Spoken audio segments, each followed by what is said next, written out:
하나님의 말씀은 잠언 1장 1절에서 7절입니다. 잠언 1장 1절. 다윗의 아들 이스라엘 왕 솔로몬의 잠언이라.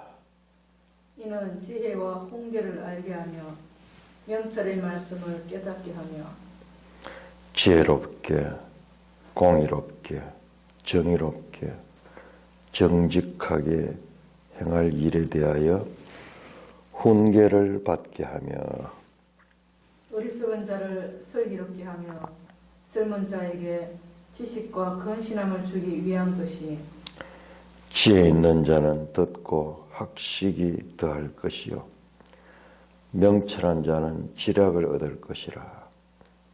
잠언과 비유와 지혜 있는 자의 말과 그 오묘한 말을 깨달으리라.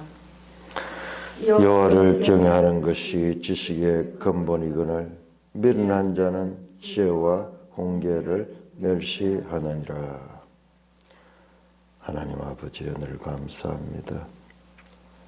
이제 이번 주부터 잠언 말씀을 강론하자니 하나님 잘 지도해 주시고 전하게 하여 주옵소서.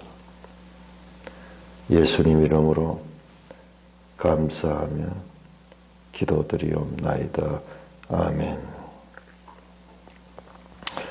자, 오늘부터 이 2달 동안 걸쳐서 이제 시가서 또는 지혜서라고 하는 잠언을 공부하게 됩니다.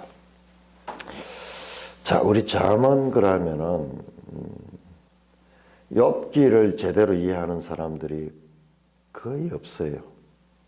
욥기 이 40장까지 내용이 주제가 결과적으로 신정론이요. 하나님이 계시는데 왜 이렇게 악이 존재하는가? 그러므로 인간들이 자기들 나름대로 하나님에 대해서 판단하고 주장하는 것들을 나중에 다 정리하고 하나님이 절대 주권자시고 창조자시고 사람으로서 판단할 수 없는 그런 존재다. 그 하나님의 지혜와 그 능력은 사람의 수준에서 이해할 수 없는 것이다. 그 주제예요. 크게 보면은 제 친구 이야기 나오고 그 다음에 또 다른 젊은 엘리후 나오고요. 그 다음에 이제 하나님이 38장에서 등장해서 마지막 42장까지 욥이 하나님을 만나니까 사람들 소리가 아니라 하나님을 직접 만나니까 사람들끼리 논쟁하던 이런 것들이 아무 무의미한 것이고 참으로 험악한 것이었음을 알게 되고 회개하고 하나님 앞에 전적인 순종으로 나가게 됩니다. 잠언도 생각하면 우리가 마치 잠언은 우리가 세상을 살아가는데 실용적인 자기 개발서 같이 생각하는 경우가 많이 있습니다. 잠언을 매일 읽고 또 잠언을 우리 삶의 지혜로 삼으면 참 유익하다. 그런 이야기를 많이 하면서도 그렇다면은 잠언은 실용적인 자기 개발서, 좋은 말들의 모음집, 지혜서라는 될 수가 있지만 하나님의 구원 경영과 무슨 관계가 있는가? 그냥 이 땅에서 현실적으로 우리가 삶을 지혜롭게 살기 위하고 성공하기 위한 그런 교훈을 담고 있는 책이라 그러면은 66권과 연관되는 그 구속사적인 하나님의 맥락에서 잠언은 어떤 의미가 있는가? 이게 어떻게 성경이 될 수 있는가? 그렇게 우리가 생각할 수가 있어야 됩니다. 66권이 다 하나님의 뜻을, 하나님의 구원 경영을 담고 있는 거라는데, 이건 전혀 그렇지 않고 이 땅에서 어떻게 하면 잘 먹고 잘 살고 지혜롭게 살고 성공할 수 있고 인간관계를 좋게 할 수 있고 그런 이야기로 우리가 생각을 하고 있잖아요. 그러므로 잠언을 이 구속사적인 하나님의 이 다른 성경과 같은 맥락에서 보는 것이 이 잠언을 제대로 이해하는 거고, 그래야지 이 잠언도 66권 성경 가운데서도 중요한 위치를 차지하게 된 거죠. 뚝 떨어져 가지고 구원 계시의 발전사와 무관한 그런 현실적인 지혜를 담은 책으로만은 알아서는 안 된다는 말씀입니다. 우리가 이 전체를 모르니까는 그런 식으로 은연중에 생각하고 있는 것입니다. 신학교에서 잠언을 배울 수 있습니까? 그럴 시간이 어디 있어요? 그러니까는 우리가 이 오늘 본문을 통해 가지고 앞으로 이제 2달 동안 잠언을 알아가도록 하겠습니다. 자, 우리 매일 성경 21쪽을 보시면은 잠언의 문학적 구성에 대해서 나옵니다. 잠언의 문학적 구성. 잠언의 세부적인 구조 파악은 쉽지 않다. 참 쉽지 않아요. 어떤 데를 가면은 단문형으로 딱딱 속담같이 이런 게 나오지만은 또 어떤 데는 좀 산문체로 그렇게 돼 있어요. 다양한 주제가 산발적으로 흩어져 있기 때문에 마치 보물찾기와도 같다. 그러니까는 우리가 잠언을 이해하는데 이게 전체적으로 어떤 구원사와 어떤 맥락에 연결되어 있는가, 이거 알기가 쉽지 않은 거예요. 그럼에도 잠언은 지혜 선집으로 전체와 부분 표제가 있다. 잠언 전체의 서론 기능하는 머리말과 우리가 오늘 읽은 말씀이 전체의 머리말이요. 그 다음에 지혜 단락이 9장 10절까지, 9장 18절까지 연결되고 지혜가 주인공이 돼요. 그 다음에 짧은 핵심을 찌르는 소위 격언 같은 거, 이게 잠언이요. 사실은 잠언을 가진 그런 말인데, 그런 짧은 핵심을 찌르는 솔로몬의 잠언과 지혜자들의 말이 10장에서 31장까지 빼곡하게 구성되어 있다. 한 책이지만은 이 문체도 다르고 그 단락 자체에 구별이 된다는 것입니다. 자, 세부적으로 나누어 봅니다. 머리말 1절에서 7절, 1장 1절 7절. 그 다음에 지혜 담화가 1장 8절에서 9장 18절. 자, 우리 한번 찾아볼까요? 9장 18절 한번 볼까요?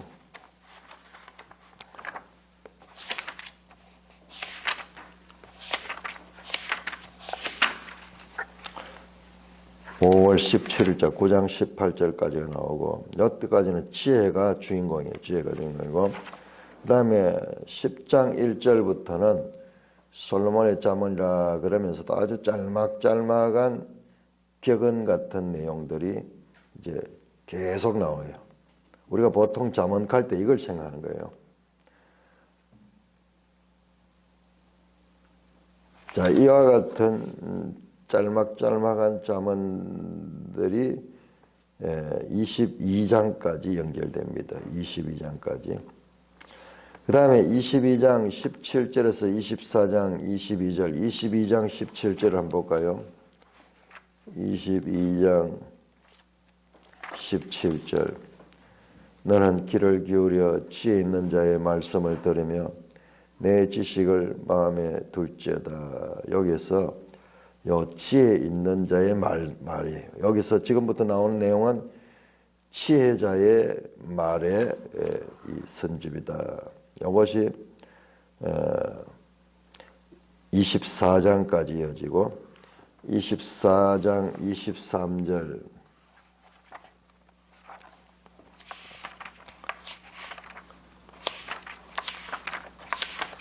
24장 23절부터 시작해서 이것도 지혜로운 자들의 말씀이라 그러면서 2편이요. 지혜로운 자의 말씀의 둘째 편. 자, 이것이 29장까지 이어지고 30장 한번 볼까요? 30장. 30장은 또 독립되어 있습니다. 30장은 30장 1절 이 말씀은 아기의 아들 아굴의 잠언이니 그러면서 또 아굴의 잠언이 30장이 나오고 그 다음에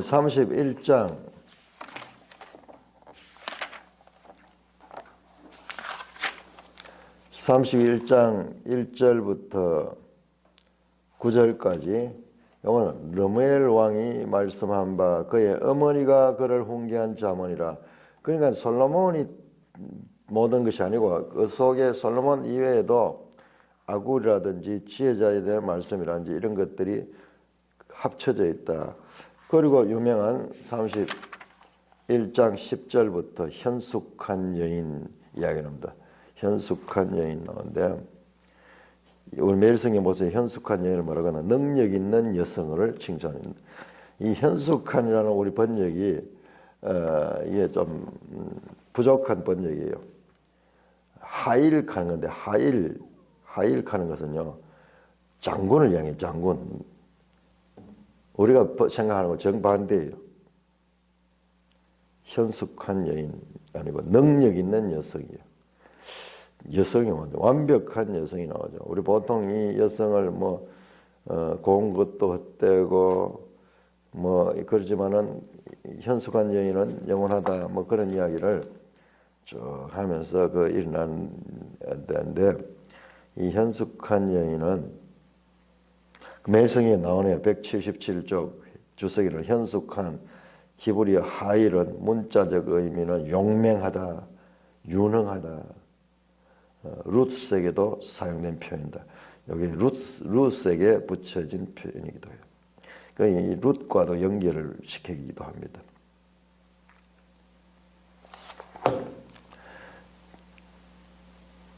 우리 현숙하다하고 능력 있는 여성은 영 다르죠. 저건 좀 용맹스럽고 장군 같은 그런 입장이에요.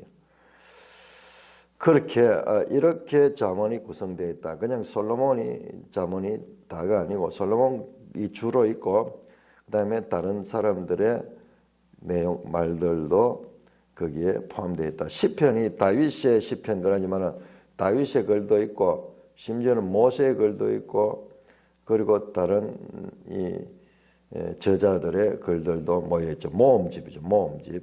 그렇듯이 이 잠언도 그와 같은 모음집이다. 그러나 주로 솔로몬의 것이 많다. 자, 위 구성은 책을 통째로 읽을 때 드러나는 문양이 전체로 보면 이제 이게 보이지만은 본문에는 동일한 주제들이 산발적으로 흩어져 있다. 자, 이런 것들 산발적으로 여기서 있고 또 저기 또 나오고 이러한 특징은 문맥보다 개별 잠언의 특수성을 고려하는 이유다. 자, 이런 것들은 문맥으로 연결되지 않아요.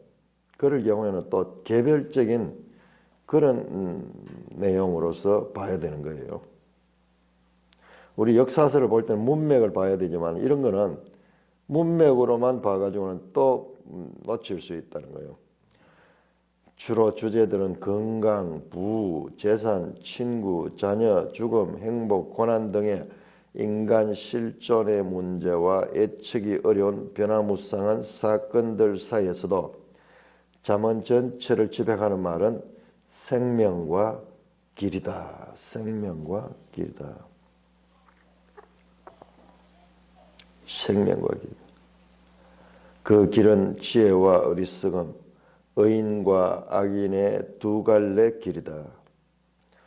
이것은 도덕적 판단의 주체로서 인간의 자유와 책임을 강조한 수사학적인 장치다. 이 잠언이 또 시적인 그런 구조도 가지고 있어요. 운율을 가지고 있어요. 운율을. 따라서 잠언은 인간의 삶을 위협하거나 생명의 길에서 멀어지게 하는 요인들을 구체적으로 밝혀 경고하고 타이르며 깨달음과 실천의 길로 인도한다. 제가 말씀은 드렸지만은 이 구속사와 이게 무슨 어떻게 연속성을 갖나? 시편 그런 건 뚜렷하거든요. 시편을 보면은 구속사와 아주 밀접한 연관가 있는데 이 잠언은 그런 부분을 찾기가 쉽지 않습니다. 자, 오늘 우리 읽었던 먼저 머리 서론 부분 1절에서 이 7절은 이 잠언 전체의 서론에 해당되는 말씀입니다. 말씀드려서 1장에서 9장은 잠언과 밀접한 관계. 잠언 그러면 proverb 그런데 이 짧은 그런 이 메시지거든요. 근데 그렇지 않아요.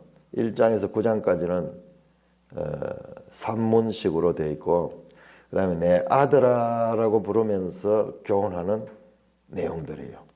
아비가 자식에게 말하는 형식을 취하고 있습니다. 1장 8절 합니다. 1장 8절 내 아들아 내 아비의 훈계를 들으며 내 우미의 법을 떠나지 말라. 그러면서 쭉 반복해서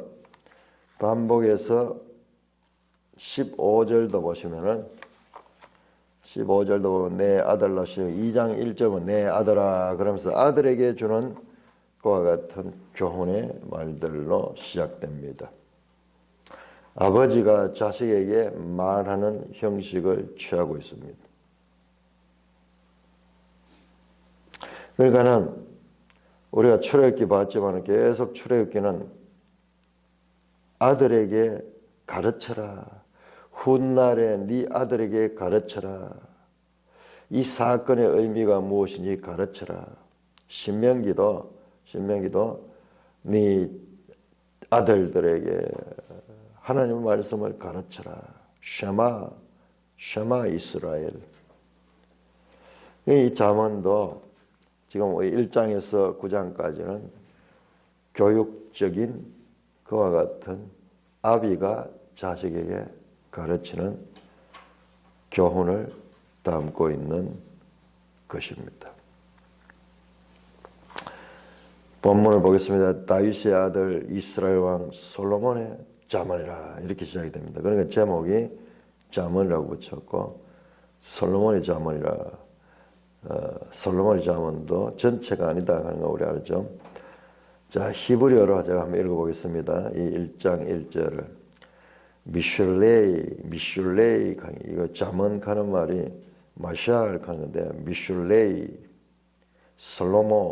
솔로몬으로 있는데 솔로모예요. 솔로모 벤 다비드 다윗의 아들 멜렉 이스라엘 멜렉은 왕이거든요. 이스라엘의 왕인 다윗의 아들 솔로몬의 잠언이라. 솔로몬이 한 미슐레이 잠언이다. 그렇게 말합니다. 이 잠언 가는 것은 미슐레이 또 명사로 쓰면 마샬이에요.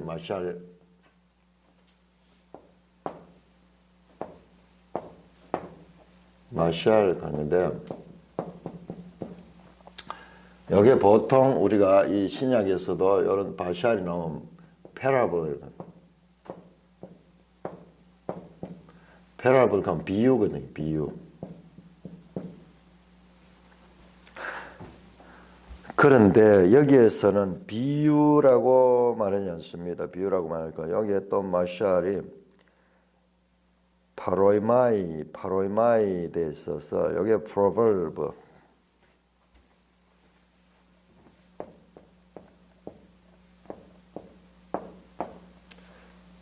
요거 이제 격언 같은 거 뭐 그런 거죠. 요 두 가지 의미가 있어요. 그래서 문맥에 따라서 이게 비유인가 또는 격언인가 경구 짧은 그런 경구들 좋은 경구들을 가리키기도 한다. 그래서 문맥에 따라서 이게 비유로 읽혀질 때도 있고 경구로 읽어질 수도 있습니다. 우리 잠언 갈 때 여기 경구, 뭐 격언, 뭐 이런 의미를 가지고 있습니다.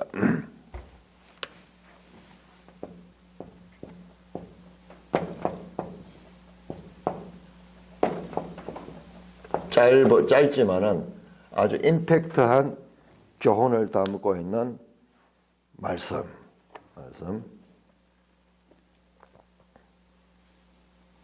이는 지혜와 훈계를 알게 하며 명철의 말씀을 깨닫게 하고,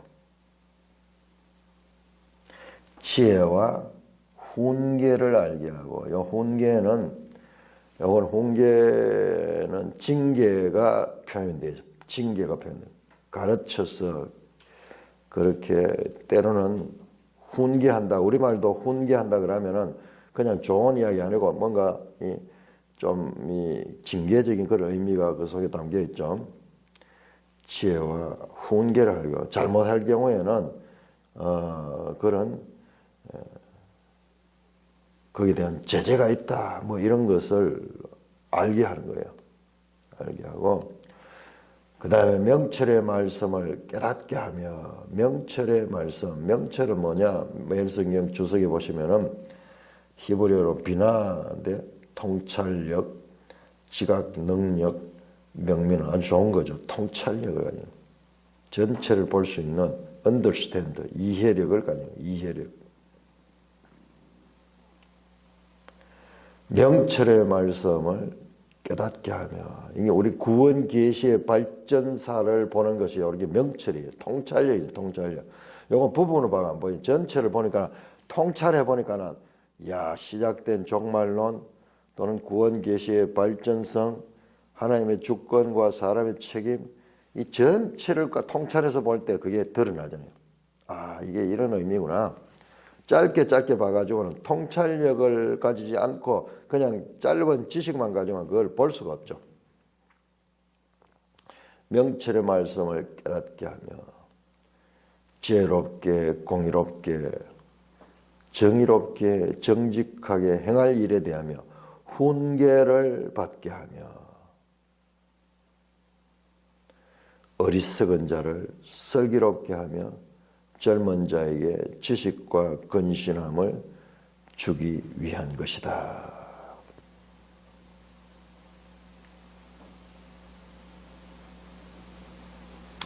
어리석은 자, 미련한 자, 지혜 있는 자, 명철한 자, 이런 평행법이 많이 사용됩니다. 시편에도 많이 사용되듯이 이 잠언에도 그렇습니다.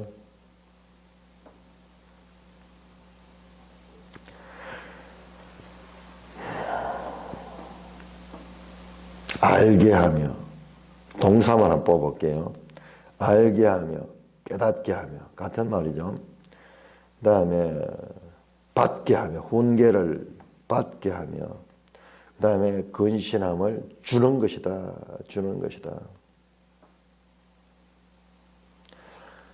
그러니까는 알게 하고 깨닫게 하는 것은 사람의 책임입니다. 그다음에 받는 것도 그 사람의 책임이죠. 자기가 받아야 되죠. 그 다음에 주기 위한 것이다. 주는 것은 가르치는 자가 주는 거죠. 가르치는 주는 거. 그래서 배우는 자와 가르치는 자의 관계가 그 속에 나타납니다. 5절입니다. 지혜 있는 자는 듣고 학식을 더할 것이요 명철한 자는 지략을 얻을 것이다. 잠언과 비유와 지혜 있는 자의 말과 그 오면 말을 깨달아. 매일성경 주석 보세요. 여기 비유라는 말이 잠언, 제가 이 마샬 잠언이 비유라고 했잖아요. 그런데 여기 와서는 비유를 구별해서 멜리차라고 말했습니다. 넌지시 전하는 암시적인 말이나 풍자. 그러니까는 지금 여기에서는 잠언이라는 것이 비유라는 의미가 따로 빠지고요. 격언 같은 그런 거고 비유를 구별하고 있습니다. 그럼 원래는 이게 포함이 되어 있어요. 우리 이 신약에도 보면은 비유할 적에 이 마시아라는 게 사용됩니다. 그 다음에 그 오묘한 말을 깨달으라. 오묘한 말. 거기에 대해서도 매일성경 주석 나옵니다. 오묘한 말 하다 수수께끼나 정체모를 질문을 뜻한다. 이런 것들이 잠언에 다 포함이 됩니다. 잠언과 비유와 지혜자 말과 오묘한 지혜자 말 봤죠? 우리 뒤에 안 나왔습니까? 지혜자의 말들. 그 다음에 그 오묘한 말, 좀 사상 같은 거, 뭐 철학적인 사상 같은 거 이런 것들이죠. 자, 이런 것들을 이제 깨닫게 된다. 그러면서 7절 여호와의 경외하는 것이 지식의 근본이거늘 미련한 자는 지혜와 훈계를 멸시한다. 어리석은 여호와를 경외하는 것이 모든 지식의 근본이다. 아무리 많은 지식이 있어도 여호와를 모르면은 하나님을 모르면은 그것은 제대로 가진 지식이 될 수 없다. 참 대단한 말씀입니다. 오늘 많은 사상들이나 학문들의 지식은 많이 있지만은 하나님과 분리된 지식들, 그거는 결과가 다 결과가 덕이 되는 것이 아니고 해가 되는 것들임을 알 수가 있습니다. 하나님을 아예 배제해버리는 지식들, 사상들, 그것이 인류 역사에 얼마나 문제를 일으키는지 몰라요. 참 노골적으로 근대에 들어오면서 인간들은 신은 죽었다 그렇게 하고 신 존재를 부정하면서 인간을 신의 자리에 올렸습니다. 그 대표적인 사상이 이 유물론 사상이 유물론, 물질만밖에 없다. 하나님이 어디 있느냐? 보이지 않는 신이 어디 있느냐? 그렇게 자기들의 사상 체계를 정립하고 나니까는 거기에서 나온 것이 바로 공산주의 사상이에요. 공산주의 사상. 결과는 뭐냐? 죽이는 거예요. 죽이는 거. 제가 어제 지리산이라는 그 드라마, 이병주의 그 드라마 해방 전후 45년도, 46년도, 47년도 이때 교실 안에서도 학생들도 나눠져요.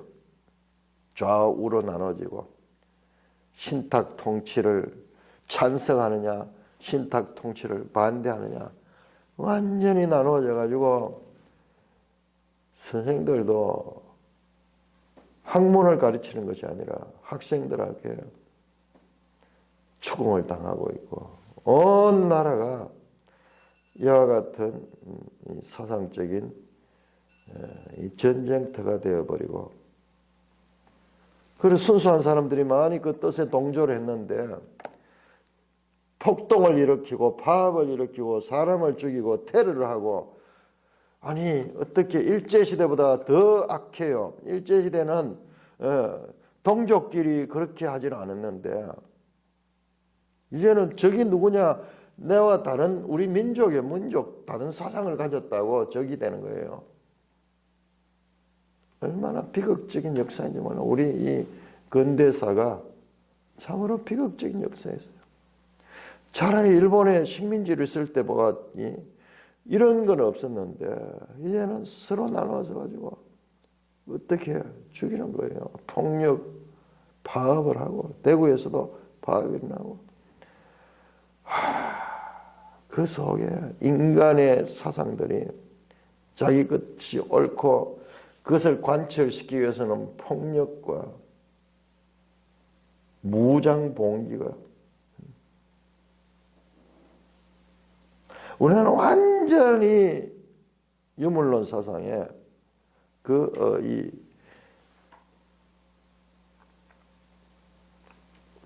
공산주의가 뿌리 깊이 온 나라를 쓸고 있는데 여기 미국이 군정이 있어. 미국은 자유민주주의 국가예요. 자유민주. 우리는 인민민주주의 국가를 세우려고 지금 다 준비하는데 미국에서 인정하는 거예요. 미 군정이. 아마 이 카다가 혼란 나가 미 군정이 떠나버려. 그러면 너가 알아서 해라. 그러면 떠나버려요. 그리 6.25 사변이 일어나는 거예요. 6.25 사변이에요. 북한에서 쳐들어와 가지고 이건 이제 온 나라를 다 적화할 수 있는 절호의 기회를 맞이하게 되는 그 배경이 그렇게 나오는 거예요. 우리 한국만큼 사상적으로 그런 큰 희생을 경험한 나라가 없을 거예요. 하나님을 떠난 지식이 뭐냐? 인간을 망하게 하는 지식이다.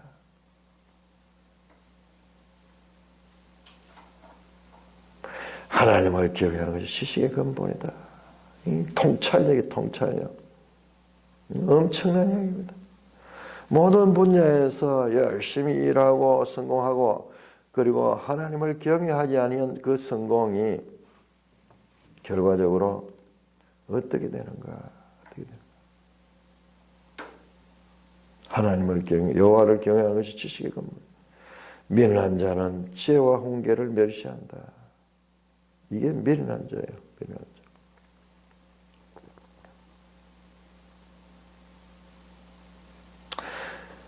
자. 잠언은 미슐레이.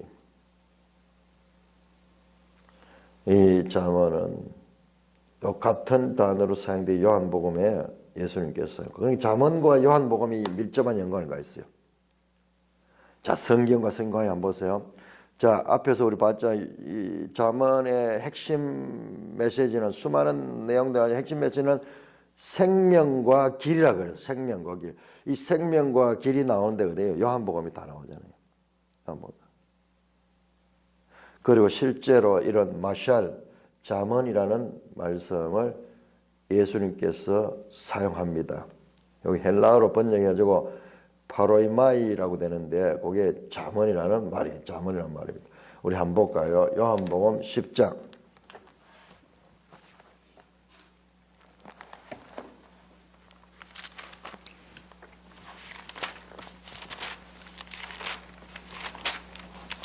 요한복음 10장 6절. 요한복음 10장 6절. 예수께서 이 비유로 그들에게 말씀하시으나 그들은 그가 하신 말씀이 무엇인지 알지 못하고 이때 요 비유가요. 여기에 마샬이에요. 마샬. 이건 단순한 비유가 아니에요. 비유 패러블 이게 아니에요. 패러블 아니고 앞에 따로 나왔잖아요. 비유가 따로 나왔잖아요. 하나님의 뜻이 담긴 그와 같은 그 말씀. 하나님께서 도와주시지 않으면 세상 누구라도 깨달을 수 없는 말씀. 이 파로이마이. 여기서 비유라는 것은 그 의미예요. 단순한 비유가 아닙니다. 16장 25절.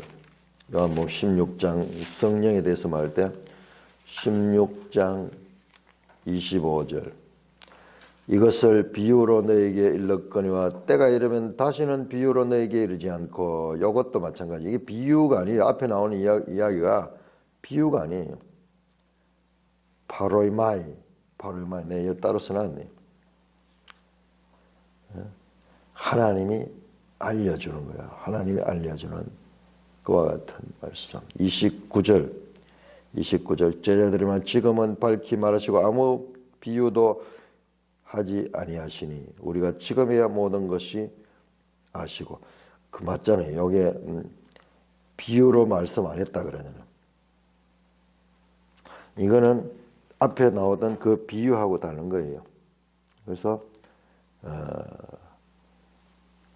밝히 설명한 겁니다. 요 부분이 우리가 늘 헷갈리는데 이 단어 문제에서도 헷갈리는데 내가 잠언을 보니까 이 부분이 열리네요. 그래서 우리 비유하는 말이 단순한 패러블로만 보면 안 돼요. 때로는 번역, 이 마샬로 봐야 돼요. 이 두 가지 의미를 가지고 있고 문맥을 따라 가지고 어떤 것을 취해야 될 것인가. 그러므로 이 잠언은 신학적인 접근을 요구하는 것입니다. 그냥 세상의 실용적 자기개발서가 아니다. 많은 경우 이제 그렇게 보고 있는데 그것이 아니고 특별히 우리가 앞에서 누가복음과 출애굽기에 밀접한 연관성을 많이 보고 그다음에 로마서와의 연관성을 봤는데요. 이 잠언과 요한복음과 깊은 관련성이 있을 것을 알기 때문입니다. 잠언은 역사서가 아닙니다. 역사서가 아니기 때문에 인류 보편의 교훈을 담고 있어요. 누구든지 가지고 있는 그런 마음 상태는 똑같거든요. 나라를 초월해서도 똑같고 그 다음에 역사를 초월해서도 동일합니다.